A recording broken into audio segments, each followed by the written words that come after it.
Hey, I'm Baz, and welcome back to 20 Minute Gamer, the channel where I dive into the opening 20 minutes of a game to see if it can hook you before life gets in the way. As a busy dad, filmmaker, and lover of games, I don't always have the time to invest hours into a title just to see if it's good. So this series is all about answering one simple question: can a game win me over in just 20 minutes? Today we're throwing it back to 1999 with Dino Crisis, a survival horror classic from Capcom, originally released on the PlayStation 1. I originally played this on my birthday when I turned 14. I still remember it vividly. I had a dentist appointment that morning, which meant I got the morning off school. Everyone else was stuck in class, and I was at home with a brand new game about dinosaurs and horror. It was honestly one of the best birthdays I can remember. For this review, I played it on PC using the Duckstation emulator, upscaled to 1080p. With all the recent remakes Capcom's been pushing out, I figured it was time to revisit this cult classic and see if it still holds up, and more importantly, whether it meets the 20-minute gamer standard.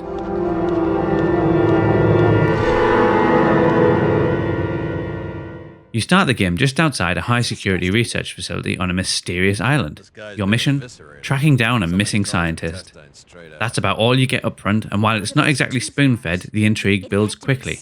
The opening cutscene set the tone, though I had to skip the pre-rendered intro to stay within my 20-minute time limit. Unfortunately, most of the in-game cutscenes are unskippable, but more on that later. Your team includes Regina, who you play as, sarcastic, confident, and honestly a bit unbelievable given the situation. There's also Rick, the tech guy with too many jokes, and Gil, your no-nonsense boss who actually behaves like someone in a life-or-death mission. The group dynamic is a bit odd tonally, but the story unfolds in a way that still works. You get hints of danger, dead bodies, power outages, and general unease. The pacing is tight, and the reveal of the first dinosaur is built up brilliantly. It's cheesy in places, sure, but that's part of the charm. Score: 7 out of 10. This is very much a product of its time. Dino Crisis uses classic tank controls, character rotation, forward movement, fixed camera angles. It can feel clunky if you didn't grow up with it, but for me, it was like slipping back into an old pair of trainers. The combat is frantic and satisfying, especially when you're cornered. Shooting feels impactful, and running from a raptor still raises your heart rate. That said, there are some annoyances. Picking up items require exact position, and you can't just walk over ammo and grab it. You have to be in just the right spot and press the right button. This does become a bit frustrating when you're on the clock and trying to move quickly. Still, despite these dated mechanics, the core systems hold up reasonably well. Score: 6 out of 10. This game knows how to build tension. The facility is cold, sterile, and silent for long stretches. There's no music at the beginning, just the sound of ocean waves and wind. It's oddly calming until you realise it's setting you up for something much darker. Then comes the blood-smeared walls, overturned equipment, and those moments where your footsteps echo down empty corridors. It nails that feeling of isolation. The first time you encounter a dinosaur, the game explodes into motion. It's a strong contrast that really works. My only gripe? Regina and Rick joke around far too much considering the horror they're facing. It does break the immersion a little.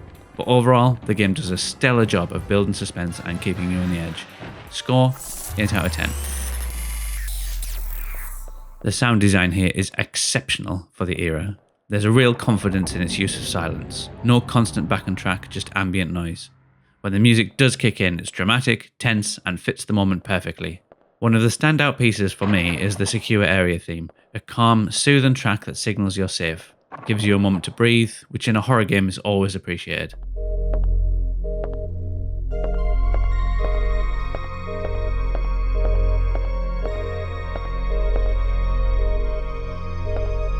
Dinosaur growls, ventilation hums, and Regina's boots on the metal floor all feel well balanced and immersive.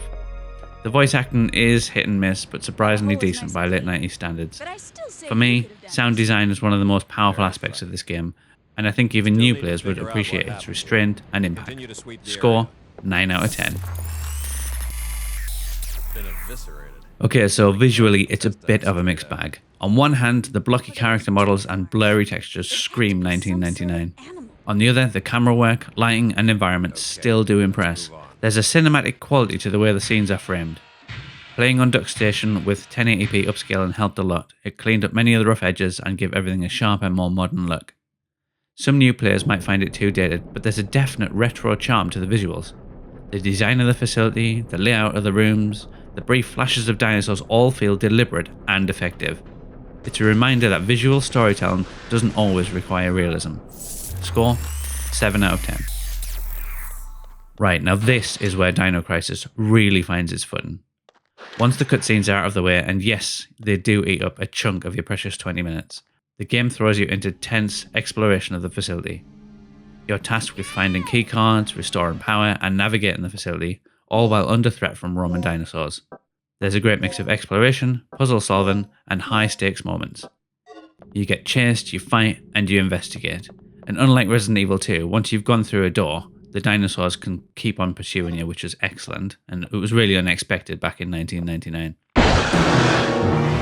I only wish some of the cutscenes could be skipped. It would let the gameplay shine even brighter. Still, if you're looking for a tight, suspenseful slice of survival horror, it really delivers. Score, 9 out of 10. So my final verdict. Well, Dino Crisis holds up surprisingly well. It's tense, atmospheric, and packed with just enough gameplay and intrigue to make you want more. Sure, the mechanics are a bit dated, and the cutscenes drag slightly if you're on a timer, but the core of the game still works. It's one of those titles that deserves to be remembered, and honestly, it's crying out for a proper remake. Final score, 8 out of 10. Definitely worth your time, even in 2025. Now what I want to know is where those things are coming from. So did you play Dino Crisis back in the day? Was it a childhood favourite, or one you missed out on? And more importantly, do you think Capcom should remake it like Resident Evil 2, or should it be left as a late 90s classic? Let me know in the comments, I'd love to hear your memories. And if you enjoyed this review, don't forget to like, subscribe, and check out the rest of the 20 Minute Gamer series. See you next time.